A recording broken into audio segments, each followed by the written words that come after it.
Hello, fellow risk takers, and welcome to my worst investment ever. Stories of loss to keep you winning. In our community, we know that to win in investing, you must take risk, but to win big, you've got to reduce it. This is Andrew Stotz of A Stotz Academy, where we help people facing 4 different challenges. Investors who want to better manage their stock portfolio, aspiring professionals who want to learn how to value any company in the world, business leaders who want to make their companies financially world-class, and even beginners who just want to learn how to implement a simple lifetime investment plan.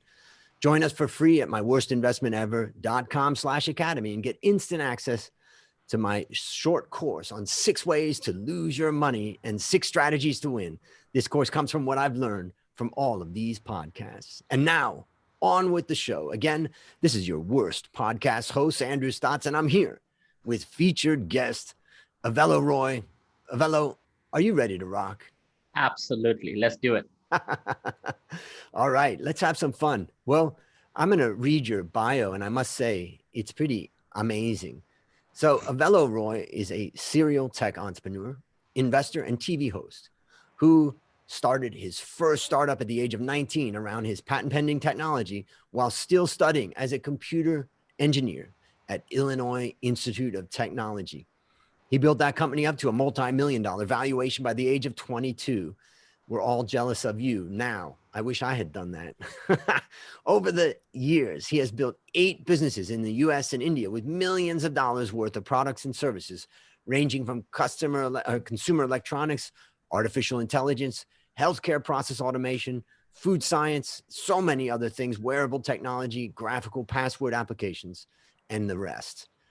As the great-great-grandson of the first female governor of India, Avelo continues a legacy forward by tirelessly serving the Indian youth through entrepreneurship education using lean startup methodology and principles of Bhagavad Gita.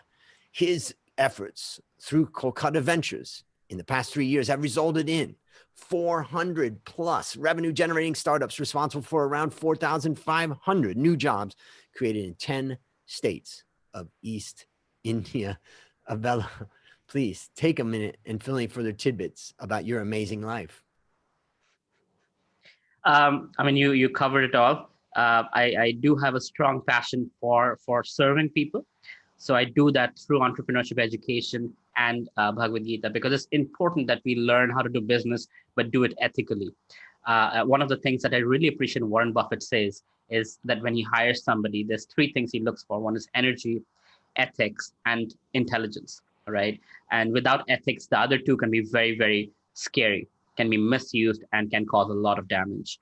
So my goal is to create a whole generation of ethical, well-charactered entrepreneurs in the Indian ecosystem. Because as you know, in India has been gone through after independence, a lot of corruption, a lot of things. And even in schools, people actually grow up, it's okay to cheat. And the whole idea about plagiarism is not shunned down as much as it in the US. So my goal is, because when that happens in school, in your education system, that you grow up to be a doctor, an engineer, or entrepreneur, or a politician who has the same principles within them. So Bhagavad Gita really helps you understand why you should be ethical, why you should be a good person, why you should be compassionate, what is the need for all of this, and the long-term goal, the long-term success. That's what we need to look at, because today with social media and everything, it's all about short-term. It's about filters. It's about looking good than feeling good. Right. So kind of getting a little deeper into people's consciousness and helping them create a wholesome life that is successful outside and inside. It's interesting because I also teach ethics. I teach ethics for CFA, for Chartered Financial Analysts. And I've taught that now for more than 10 years.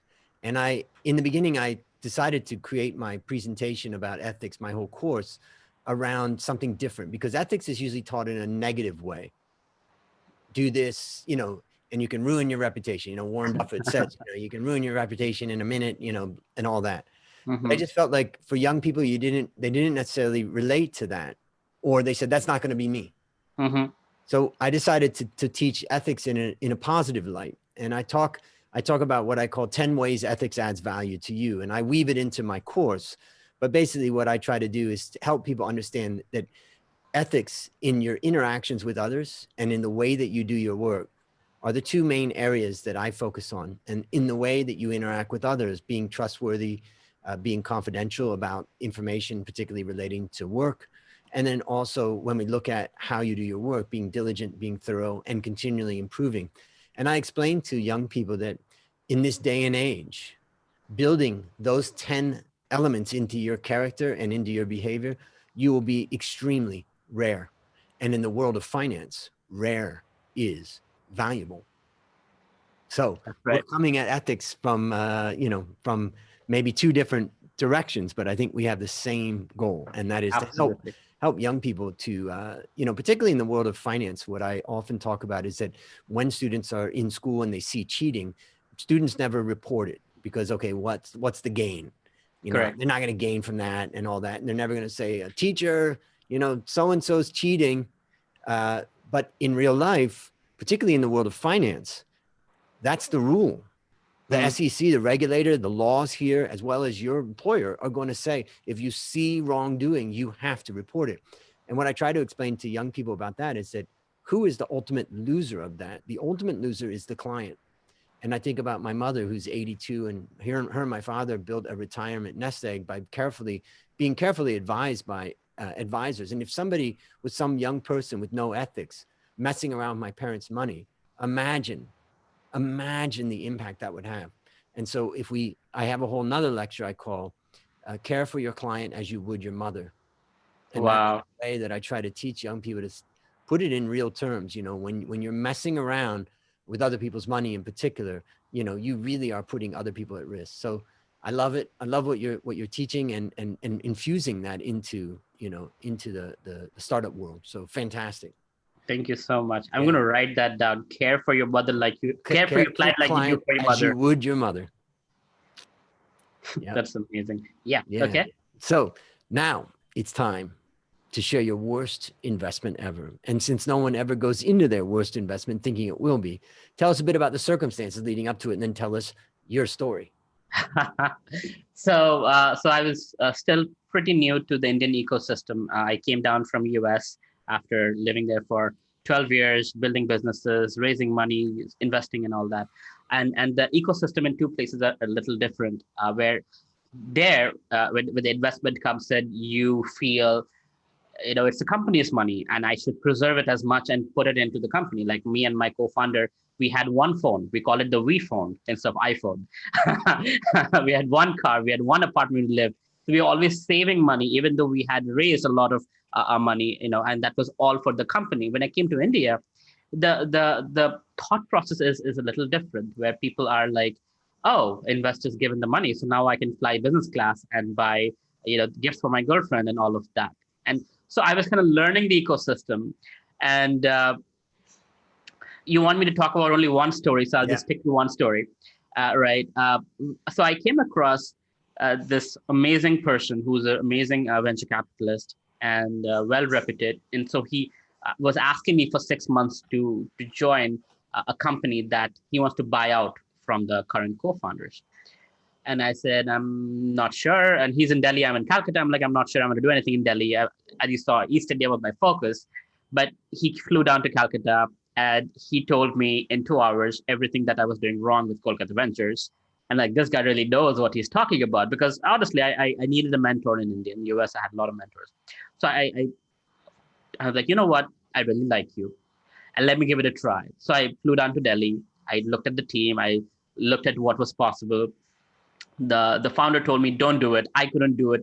How can you? And the founder was the reason why. That's why they were actually getting rid of him, because he's very arrogant, because he's from some of the best institutions, MIT and whatnot. Yep. Right. So he was like, I couldn't do it, and you're much younger than me, and how could you even think of doing anything with this company? I said, okay. So venture capitalist and I, we spoke, and he said, don't listen to him. This is why we are just getting rid of him. So come on board, let's buy it out together. Took 6 months to get the papers in order. 6 months of a lot of back and forth. Anyway, long story short, we go through and then we finally get access to the product. Now, this product I'm talking about was the best in its category. number one in UK for a week. It was number one in a lot of parts of Europe in its category. It was one of the best products in the world in terms of what it was. And I'm not giving details because then it'll be very easy to identify who I'm talking about. Uh, so all that was good history, but then the investors purposely let this guy kind of die. They stopped investing. People came in with money and looked at the arrogance and like backed off. And so now that these guys were off, sold out, the product that we got, it was just buggy. It was irrelevant because it was 3 years old, and it had a lot of problems. I mean, it just couldn't accept money. So, I mean, how can you generate revenue with a product that's payment gateway doesn't work, right? It was that bad. And so I had the team, the CTO, and everything, and I proposed to the investors that, you know what, we have to rebuild this product. And they're like, this product is known for its intelligence that has been built with so much data sets, with hundreds and thousands of, or rather hundreds of thousands of users. You cannot just get rid of it and build something in 6 months and expect that to work. So you got to work with this and make it work. And having built 8 businesses, gone through product development lifecycle over and over and over and over again, I know when you deal with somebody else's code, right, it takes a long time for the new guys to learn that code. And after they learn the code, to find the bugs, it takes longer. And then if technology has already changed or become obsolete, then, it's far easier and far smarter to rebuild from scratch than take somebody else's mess and try to make sense of it. But the investors did not agree with me on that. And what happened? The whole Cambridge Analytica process happened, where Facebook shut down doors on small players, and 60% of our business was happening through our Facebook API, which got shut. Right now, I have a product that hardly works. Facebook shut it down, in terms of giving us any data whatsoever because of Cambridge Analytica issue. And I'm trying to make sense of this. There's a lot of money going in, but no results are coming out. And to make things worse, the VC firm that was supposed to put in the money, they ran out of funds apparently, and they didn't tell me that 6 months into this, we're going to run out of funds.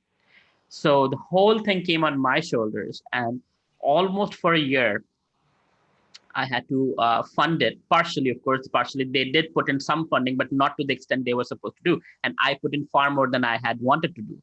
And so it became like a reputation factor, because I'm a public person and everybody knows I'm in this company and I cannot let it fail. So my ego was, fighting with me, and I was like, I cannot let it fail. I have to make this work, but then I cannot change the product. So let me just do my best to make this product work. And we had an army of interns, so basically in India, HI is cheaper than AI, right? So instead of having a lot of technology, we had an army of interns to manipulate from the back end and keep it running. And we got back up to 100,000. So we went from 300,000 users to 0. From there, we went up to 100,000 users and keep going. But no transactions were happening. Money wasn't coming because the payment gateway just wouldn't work. And no matter what you do, there was some internal glitches, wallet system and all that. They complicated the hell out of it. The point is, the product just wouldn't work. And still, now what happened was, there was a angle, Cosmopolitan magazine in the US, which is known with #1 for women, and 17, which is again a top magazine for teenagers. Both of them ranked us as a top product for something else that we were going in this direction. They said, oh, but this is a great product for dating. And I was like, dating? Like, really? But it was, and we realized that it was actually, people were chatting with each other and finding friends and all of that. And now, again, the investors were like, no, we don't go in that direction. We are conservative. We are, tax-paying citizens. We don't. So, how India can be sometimes. Yeah, conservative. And then all these other people saying dating. And then finally the investors like, okay, but we don't have money. I'm like looking at myself, and I'm like a year into it and burning money every month. I'm like, what do I do? So long story short, to add to my my list of stupidity that I've done with this specific, my worst investment, is because I looked at this venture capitalist as a mentor, I didn't actually file the paperwork for shareholding. Right? Although we agreed on shares, we did do the paperwork for the transition process from the past founders to me, right, and all of that. But when it came to shareholding, we actually didn't file for the shareholding. So I had 0 shares. I have all the liability, and I was just burning money every month. My reputation was at stake, and I was just dying, every moment. And so then one of my mentors who had actually vouched for the venture capital firm and said, Avelo, you should go to Delhi. He and I met for a breakfast, and he said, Avelo, what's happening is cheating, you know, in very crude terms. Uh, and I have found out there has been a history of similar things that have happened to other people. And you are being taken for a ride. Now, I'm not saying anybody is a cheater. I'm not saying, I have a lot of respect for these venture capitalists and investors and whatnot, but apparently this has happened in the past. And I gave a deadline. I said, look, this cannot go on forever, because they're like, oh, we're raising money for our fund. So as soon as it comes, you're going to get reimbursed for all the things. And that never happened. Till date, it has not happened. And long story short, I just decided that enough is enough. And after a whole year of waiting, I finally told, by this date, I'm going to just fire everyone. I'm just going to, get out of this, pack my bags, go back to Calcutta. And I did. So there And you go. There's my word. what was that plane ride back like? I cried. Yeah. I cried a lot. Because this was supposed to be a unicorn. This was I was like, I'm going to look back at this, and this is going to be $1 billion company and all of that. I had a lot of expectations, put my heart into it. But yeah, I did. Actually, not just a plane ride back, just that evening when I vacated my office and I came back to my apartment, I have this little plant. I just hugged that plant and I just cried profusely because I had nobody else I could talk to. It was so bad because I'm looked up as the guy who helps others with their startups. And here I was failing with my own. I was so stupid that I didn't even sign a proper shareholders agreement and whatnot. It was quite embarrassing. It was and people did go public with comments about me. People did not shy away from bad mouthing me and saying, ha, look at you talking all this big stuff, on your videos, and look at you now. So of course that was there. It was painful, but turned around and focused back in Kolkata Ventures, and we have grown 400 to 500% during the lockdown. Whole this Corona thing happened, so it's all good. I have no regrets. But the point is that going through it was very difficult, and I don't do that anymore. I do paperwork. Yeah, and you obviously help other people who are in the process of their startups doing it right. So what lessons did you learn from this experience? Don't let your investors force you into business decisions, especially if you are an expert and your investor is not. Right? That's what one thing, because in my case, I have built and launched products successfully over and over again. So I know product development, even though I'm younger, far younger than them, far less richer than them. But still, I know product development. I know market. I know how this whole thing works. They don't. And when they said, no, we don't recommend you doing it for their pleasure, I tried to do it their way, knowing full well in past this has not worked, but hoping somehow this will be different in the future, which didn't. My past was right. And so that's one of the things when you investor, twist your arm, be strong, explain to them that you know better than them, although it might be difficult to say given they're writing the checks, right? But be strong and tell them that, you know what you're doing. And if their money needs to come back to them, you need to do what you know best, right? Hold strong in your area. That's one, is don't let your investors arm twist you. Number two is get your paperwork done. Right. Number three is, this is something I didn't talk in the story part, but don't treat your employees like family. Treat them like employees. Is that a common thing in India, or what's the perspective on how you should treat your employees? It's a common thing in India. What happens is people are not used to freedom. People are not used to being treated nicely. People are not used to good bosses. Right. They get treated like shit. Yeah. Let me just Yep. sorry Yep. for using swear word, but they get treated like cats and dogs, and they get treated like that in their schools. They get treated like that in their offices. And when a guy comes and says, "You're my family, you're my brother, you're my sister," they suddenly think I can do whatever I want. I can play Wow. video games while the boss is not around. I can be on WhatsApp, Yeah. and that's the worst thing. It's like when you let them feel like your family and then bring them down to, I'm going to fire you. You don't fire your family members, right? But Mm, you that transition, that kind of you love. So they're like, you treated us like kings, and now suddenly you're saying we have to do our work. What are you talking about? So it was, right. I say it's my mistake, it's not their mistake. But Yep. from then onwards, I have kept whoever I hire, I keep a distance.